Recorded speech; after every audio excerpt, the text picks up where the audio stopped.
नमस्कार बच्चों, मैं श्रुति राजपूत।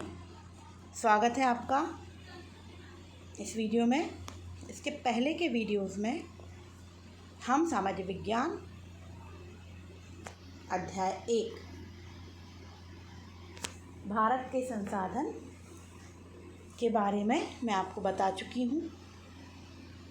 अब इसी अध्याय के सही विकल्प, अति लघुत्तरीय प्रश्न और लघुत्तरीय प्रश्नों के बारे में मैं आपको बताऊंगी। पीडीएफ के माध्यम से मैं पूरे प्रश्न आपको पहले बता चुकी हूँ, पर पुनः इसके साथ भी मैं पीडीएफ फाइल भेजूंगी। और इन प्रश्नों के अतिरिक्त आपको अन्य किसी प्रश्नों में और कोई आपको परेशानी है तो आप मुझसे कमेंट सेक्शन में जाकर पूछ सकते हैं। आइए शुरुआत करते हैं। सही विकल्प पहला, कौन सा कारक मृदा के निर्माण में सहयोगी नहीं है? मतलब मिट्टी के निर्माण में निम्नलिखित में से कौन सा कारक सहयोग नहीं करता है?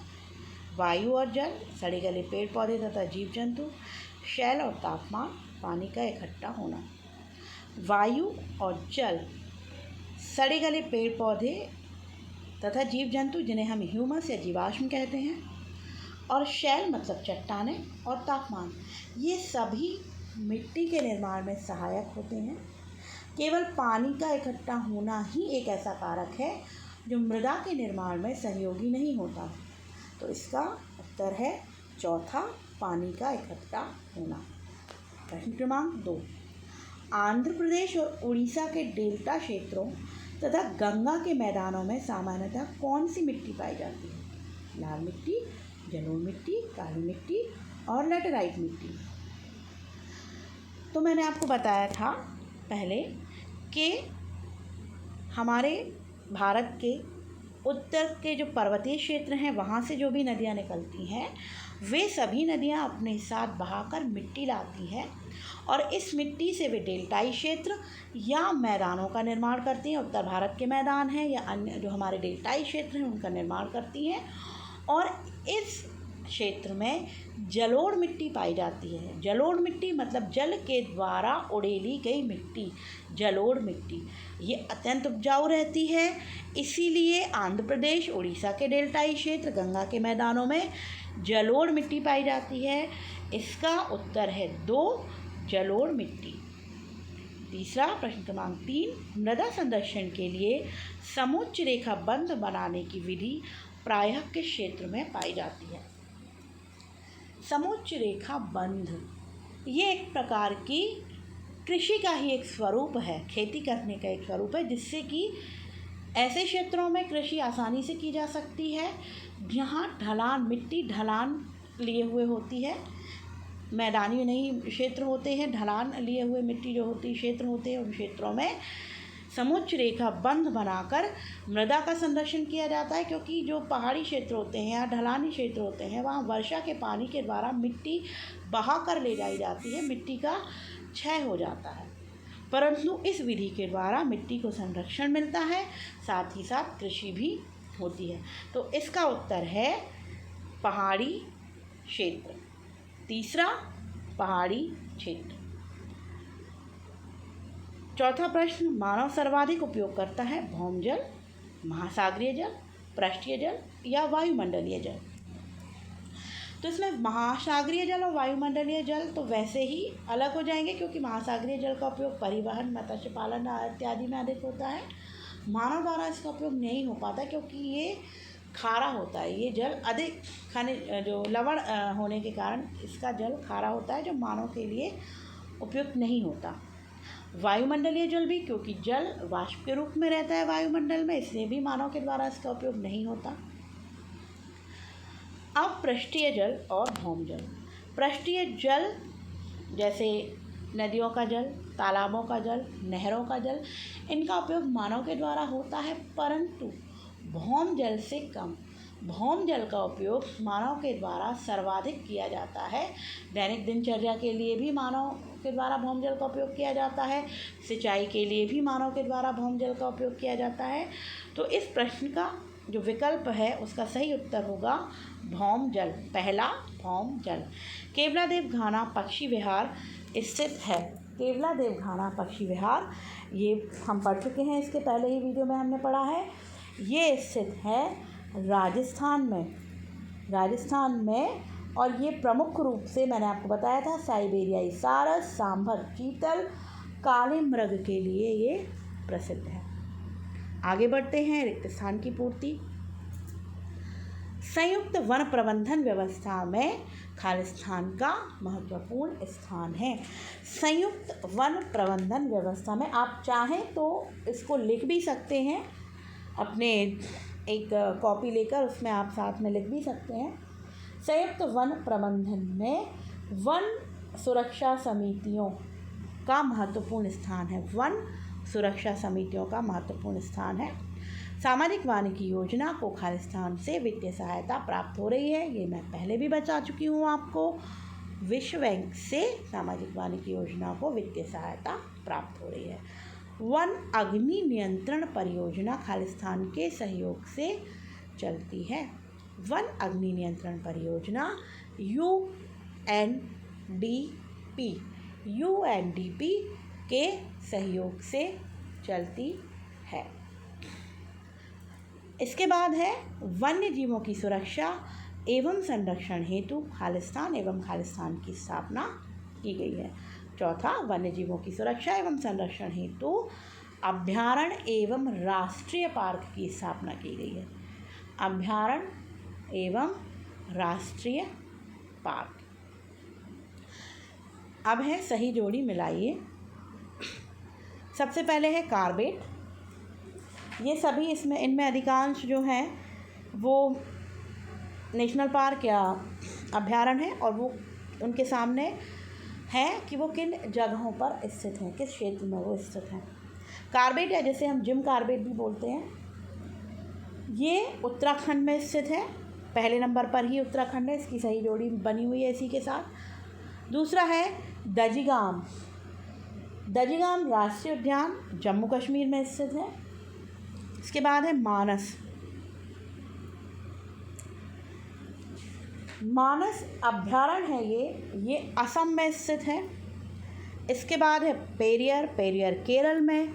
वन अग्नि नियंत्रण परियोजना, ये सबसे पहले चंद्रपुर महाराष्ट्र में इसकी शुरुआत हुई, तो इसका जो सही जोड़ी रहेगी वो चंद्रपुर के साथ रहेगी। अब आइए चर्चा करते हैं अति लघुत्तरीय प्रश्नोत्तर। सबसे पहला है मृदा अपरदन से क्या तात्पर्य है।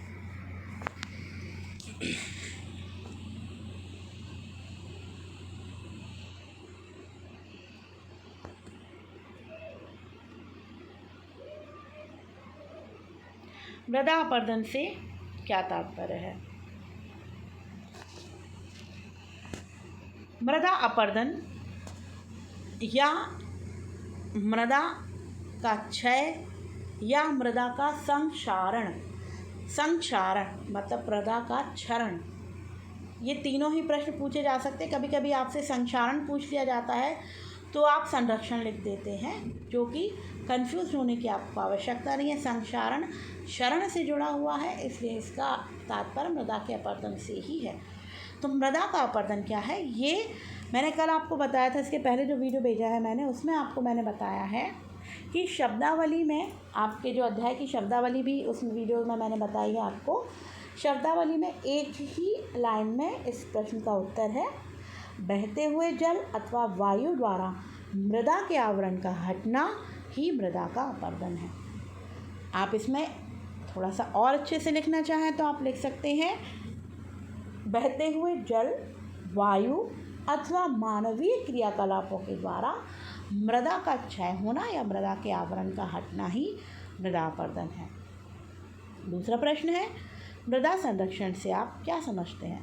मृदा संरक्षण मतलब मृदा का रक्षण करना, मृदा की सुरक्षा करना। तो सबसे पहला तो यही है कि मृदा को क्षय से रोकना या मृदा को अपरदन से रोकना ही मृदा का संरक्षण है। मृदा के अपरदन और उसके क्षय को रोकना ही मृदा का संरक्षण है। तीसरा है भौमजल पाने के स्रोत। भौमजल मतलब भूमि में जो जल रहता है उसे हम किन किन साधनों से प्राप्त कर सकते हैं। भौमजल पाने के स्रोत क्या क्या हैं, तो आप कुएं से, हैंडपम्प से, नलकूप भी बोलते हैं, उसके द्वारा आप भौमजल को ऊपर ला सकते हैं। संशोधित वन नीति 1988 का आधार क्या है, इसका भी मैं कल आपको बता चुकी हूँ। इसके लक्ष्य पूछे जाते हैं। इसके लक्ष्य हैं, सबसे पहला जो है